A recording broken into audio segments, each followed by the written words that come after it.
విహారి లక్ష్మి ఇద్దరు భార్యాభర్తలని నిజం తెలుసుకున్న తర్వాత మదన్ అమెరికాకి వెళ్ళిపోతూ ఉంటాడు. ఇక ఇంట్లో వాళ్ళందరితో వాళ్ళకు పెళ్ళైందన్న విషయాన్ని చెప్పకుండా దాచిపెట్టి అమెరికాలో బిజినెస్లో ఏదో ప్రాబ్లం వచ్చిందని అందుకే వెళ్ళిపోతున్నానని చెప్పి వాళ్ళకు అబద్ధం చెప్పి వెళ్ళిపోతూ ఉంటే ఇక విహారి మదన్తో పర్సనల్గా మాట్లాడుతూ మదన్ని హక్ చేసుకొని ఇంట్లో వాళ్ళకు మా విషయం గురించి చెప్పనందుకు చాలా థ్యాంక్స్ రా అంటూ లక్ష్మిని తను ఎటువంటి సిచ్యువేషన్లో పెళ్లి చేసుకోవాల్సి వచ్చిందో మొత్తం కూడా విహారి మదన్కి చెబుతాడు. ఇక తర్వాత లక్ష్మి కూడా మదన్తో మాట్లాడుతూ ఉంటుంది.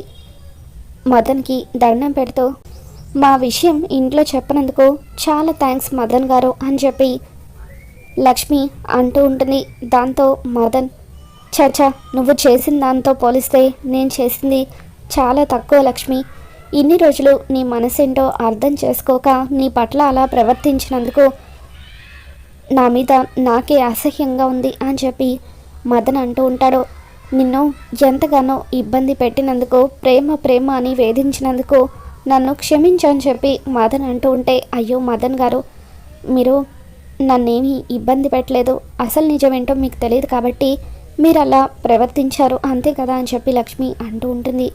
తర్వాత మదన్ లక్ష్మితో నిజంగా నీ చుట్టూ ఎన్ని ప్రాబ్లమ్స్ ఉన్నా కూడా నువ్వు ఇంత సహనంగా ఎలా ఉండగలుగుతున్నావు లక్ష్మి, నాకు చాలా ఆశ్చర్యంగా ఉంది. నాకు ఒక్క ప్రాబ్లం వస్తేనే నేను కృంగిపోతాను, నీలాగా అస్సలు ఉండలేను. నువ్వు నిజంగా చాలా గ్రేట్.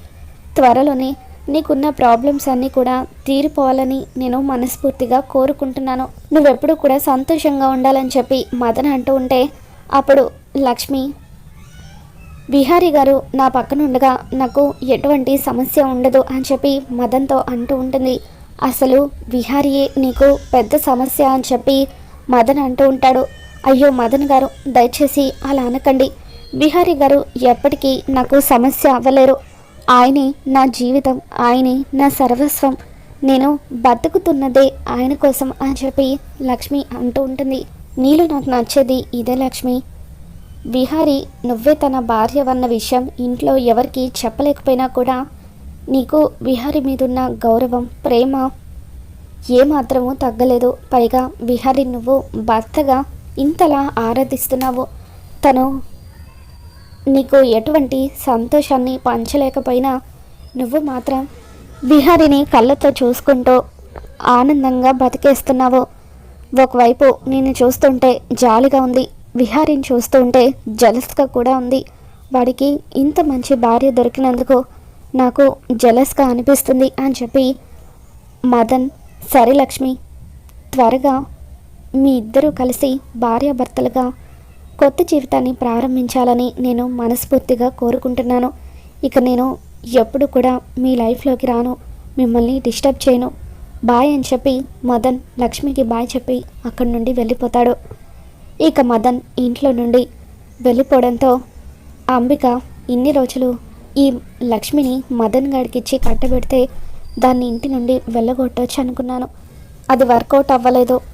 తర్వాత దాన్ని చంపించాలని కూడా ప్లాన్ చేశాను, అది కూడా వర్కౌట్ అవ్వలేదు. కానీ ఇది మాత్రం నాకు ప్రతి విషయంలో కూడా అడ్డొస్తూనే ఉంది. నా అకౌంట్కి డబ్బులు ట్రాన్స్ఫర్ చేయొద్దని చెప్పింది. ప్రతి విషయంలో ఇది నాకు అడ్డొస్తూ తలనొప్పిగా మారింది. అర్జెంటుగా దీని అడ్డు తొలగించుకోవాలని చెప్పి వెంటనే ఒక రౌడీకి ఫోన్ చేసి అంబిక నీకు వాట్సాప్లో ఒక అమ్మాయి ఫోటో పంపిస్తాను, ఆ అమ్మాయిని చంపేయాలి, డెడ్ బాడీ కూడా ఎవరికి దొరకకూడదు అని చెప్పి అంబిక అంటూ ఉంటే మేడం నేను ఏదైనా పని చేశానంటే అది ఖచ్చితంగా సక్సెస్ అవుతుంది. ఇప్పటి వరకు నా లారీతో యాక్సిడెంట్ చేసిన వాళ్ళు ఎవరూ కూడా బతకలేదు, అలాగే ఈ అమ్మాయి కూడా బతకదు, నన్ను నమ్మండి, ఖచ్చితంగా పని పూర్తి చేస్తాను అని చెప్పి అతను అంబికకి చెబుతూ ఉంటాడు. సరే అది ఇంటి దగ్గర నుండి బయలుదేరినప్పుడు నేను నీకు ఫోన్ చేస్తాను, రెడీగా ఉండు అని చెప్పి అంబిక అంటూ ఉంటుంది. ఇక లక్ష్మి ఇంట్లోకి సరుకులు తీసుకువస్తానంటూ ఒంటరిగా బయటకు వెళ్తూ ఉంటుంది. అప్పుడు పండు అమ్మ లక్ష్మి నేను కూడా నీకు తోడొస్తాను అని చెప్పి అంటూ ఉంటే వద్దులే పండు, సూపర్ మార్కెట్ దగ్గరే కదా, నేను ఒక్కదాన్ని వెళ్ళొస్తాను అని చెప్పి లక్ష్మి అలా బయటకు వెళ్తూ ఉంటే ఇదంతా గమనిస్తున్న అంబిక, వస్తే లక్ష్మి దొరికావే, నువ్వు ఒంటరిగా ఎప్పుడెప్పుడు బయటకు వస్తావా అని చెప్పి నీకోసమే ఎదురు చూస్తున్నాను అని చెప్పి అంబిక ఆ లారీ డ్రైవర్కి ఫోన్ చేసి, నేను చెప్పిన అమ్మాయి ఇప్పుడే బయటకు వస్తుంది, రెడీగా ఉండు అని చెప్పి అంటూ ఉంటుంది. ఇక లక్ష్మి అలా నడుచుకుంటూ వెళ్తూ ఉండగా లారీ డ్రైవర్ లక్ష్మిని ఫాలో అవుతూ ఉంటాడు. వస్తే లక్ష్మి ఈ రోజుతో నీ చాప్టర్ క్లోజ్ అని చెప్పి అంబిక అనుకుంటుంది. అలా లక్ష్మి నడుచుకుంటూ వెళ్తూ ఉండగా ఆ లారీ డ్రైవర్ వెనుక నుండి వచ్చి స్పీడ్గా లక్ష్మికి డాష్ ఇవ్వడంతో లక్ష్మి అక్కడున్న సిమెంట్ గోడ మీద పడిపోతుంది. దాంతో లక్ష్మి తలకు బలమైన గాయం అవుతుంది. లక్ష్మి వెళ్ళి చాలాసేపు అవుతున్నప్పటికీ ఇంకా ఇంటికి రాకపోవడంతో విహారీ కంగారుగా లక్ష్మికి ఫోన్ చేస్తాడు. హలో లక్ష్మి, ఎక్కడున్నావని చెప్పి విహారీ మాట్లాడుతూ ఉంటే రోడ్డు పక్కన నడుచుకుంటూ వెళ్తున్న వ్యక్తి లక్ష్మి ఫోన్ తీసుకొని మాట్లాడుతూ, సార్, ఈ ఫోన్ గల అమ్మాయికి యాక్సిడెంట్ అయింది సార్. ఆ అమ్మాయికి తలకు బలమైన గాయమైంది, చాలా రక్తం పోయింది. ఆ అమ్మాయి బతకడం కూడా కష్టమే అనిపిస్తుంది సార్ అని చెప్పి అతను చెప్పడంతో విహారీ ఎంతగానో టెన్షన్ పడుతూ ఉంటాడు. వెంటనే ఆ అమ్మాయిని హాస్పిటల్కి తీసుకువెళ్ళండి, నేను ఇప్పుడే వస్తున్నాను అని చెప్పి విహారీ హాస్పిటల్కి పరుగులు తీస్తాడు.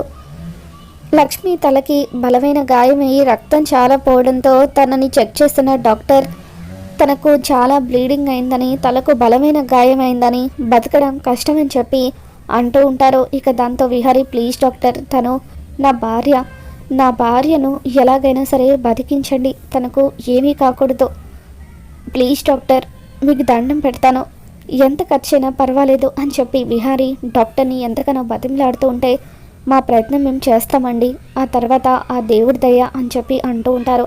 దాంతో లక్ష్మి బతకాలని చెప్పి విహారీ ఎంతగానో బాధపడుతూ, నన్ను క్షమించు లక్ష్మి, ఇదంతా నా చేతకంతనం వల్లే జరిగింది, ఇంట్లో అంతమంది పనివాళ్ళు ఉన్నారు, అంతమంది ఉండగా నువ్వు సరుకులు తీసుకురావడానికి బయటకు వెళ్ళడం ఏంటి, అప్పుడే నిన్ను ఇలా లారీ గుద్దేయడం ఏంటి, నువ్వు చావు బతుకుల మధ్య ఉండడం ఏంటి లక్ష్మి, నువ్వు ఇంటి కోడలివి, నువ్వు చిట్టుకు వేస్తే 10 మంది పనులు నీకు సేవలు చేయాలి, అటువంటిది నీకు ఇటువంటి పరిస్థితి రావడం అంటే నాకు చాలా బాధగా ఉందని చెప్పి విహారీ కూడా ఎంతగానో బాధపడిపోతూ ఉంటాడు.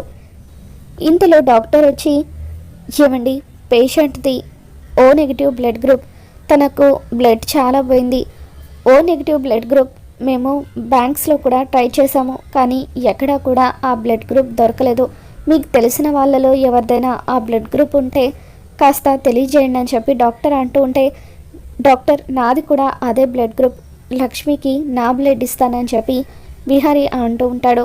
ఇక అలా విహారీ బ్లడ్ ఇచ్చిన తర్వాత లక్ష్మికి ట్రీట్మెంట్ స్టార్ట్ చేస్తారు. ఒక సర్జరీ చేయాలి అని చెప్పి డాక్టర్ అంటూ ఉంటే, ఒక్కసారి నేను లక్ష్మిని చూడొచ్చా డాక్టర్ అని చెప్పి విహారీ అడుగుతాడు. ఇక తర్వాత లక్ష్మి దగ్గరికి వెళ్ళి, లక్ష్మి, నిన్ను ఈ పరిస్థితుల్లో చూస్తూ ఉంటే నాకు చాలా బాధగా ఉంది, దయచేసి నా కోసం ఒక్కసారి కళ్ళు తెరువు లక్ష్మి, నీతో కలిసి మిగతా జీవితం అంతా కూడా సంతోషంగా బతకాలనుంది, ఇప్పటి వరకు నేను మనం ఇద్దరం భార్యాభర్తలన్న నిజం ఇంట్లో ఎవరికి చెప్పకుండా తప్పు చేశాను, కానీ ఇప్పుడు నిజం చెప్పాలని అనుకుంటున్నాను, ప్లీజ్ లక్ష్మి, నా కోసం ఒక్కసారి కళ్ళు తెరువు అని చెప్పి విహారీ బాధపడుతూ ఉంటాడు. ఇక డాక్టర్ వచ్చి తనకు సర్జరీ చేయాలని చెప్పి లక్ష్మికి సర్జరీ చేస్తారు. డాక్టర్ తను ఎప్పుడు కళ్ళు తెరుస్తుందని చెప్పి విహారీ అడుగుతూ ఉంటే, చెప్పలేమండి, ఎప్పుడు స్పృహలోకి వస్తుందో చెప్పలేము, 24 గంటల్లోపు స్పృహలోకి వస్తే తనకు ప్రాణాపాయం తప్పినట్టే, లేకపోతే తను బతకడం దాదాపు కష్టమే అని చెప్పి డాక్టర్ చెప్పడంతో విహారీ ఎంతగానో ఏడుస్తూ అక్కడున్న దేవుడి దగ్గరికి వెళ్ళి దండం పెట్టుకుంటూ, స్వామి, ఎలాగైనా సరే నా లక్ష్మిని బతికించు స్వామి, ఇప్పటి వరకు నేను నిన్ను మనస్ఫూర్తిగా ఏది అడగలేదు, కానీ మొట్టమొదటిసారి నా లక్ష్మి కావాలని అడుగుతున్నాను, దయచేసి నా లక్ష్మిని నా నుండి వేరు చేయొద్దు అని చెప్పి విహారీ ఎంతగానో బాధపడుతూ ఉంటాడు. ఇక లక్ష్మి బెడ్ మీద ఉంటుంది. అప్పుడు విహారీ లక్ష్మి దగ్గరికి వచ్చి, లక్ష్మి, ప్లీజ్ లక్ష్మి, ఒక్కసారి కళ్ళు తెరువు, ప్లీజ్, నువ్వు నాకు కావాలి, మనమిద్దరం భార్యాభర్తలుగా జీవితాన్ని మొదలు పెట్టాలని చెప్పి విహారీ అంటూ ఉంటాడు. ఇక అలా విహారీ ఎమోషనల్గా లక్ష్మి చేయి పట్టుకొని ఏడుస్తూ ఉంటే, లక్ష్మి విహారీ మాటలకు కళ్ళు తెరుస్తుంది. ఇక దాంతో విహారీ ఎంతగానో ఆనందపడిపోతూ ఉంటాడు. ఇక లక్ష్మికి యాక్సిడెంట్ ఎలా జరిగిందో తెలుసుకోవడం కోసం అని చెప్పి విహారీ తన ఫ్రెండ్ అయిన పోలీస్ ఆఫీసర్కి ఫోన్ చేసి జరిగిందంతా కూడా చెబుతాడు. లారీ నెంబర్తో పాటు డీటెయిల్స్ అన్నీ కూడా కావాలని విహారీ అడగడంతో విహారీ వాళ్ళ ఫ్రెండ్ ఆ లారీ డ్రైవర్ని నెంబర్ ఆధారంగా పట్టుకొని అతన్ని చితక్కొట్టి అంబికని ఇదంతా చేయించిందనే నిజాన్ని తెలుసుకుంటాడు. ఇక విహారీ వాళ్ళ ఫ్రెండ్ విహారీతో, విహారీ నీ భార్య లక్ష్మిని చంపాలనుకుంది మరెవరో కాదు అంబిక అని చెప్పి అంటూ ఉంటే ఇక విహారీ లక్ష్మిని తీసుకొని ఆవేశంగా ఇంటికి తిరిగి వస్తాడు. ఇక అంబిక అంటూ గట్టిగా అరుస్తూ ఉంటే ఏమైంది విహారీ అలా అరుస్తున్నావు అని చెప్పి అంబిక అక్కడికి వస్తుంది. ఇక విహారీ ఒక్కసారిగా అంబిక చెంప పగలగొట్టి నా భార్యను చంపించాలని చూస్తావా, నువ్వు అసలు ఆడదానివేనా అని చెప్పి మండిపడుతూ ఉంటాడు. మరి రాబోతున్న ఎపిసోడ్లో ఏం జరగబోతుందో మళ్ళీ మన ఛానల్ తెలుసుకుందాం. ఈ వీడియో మీకు నచ్చినట్లయితే లైక్ చేయండి.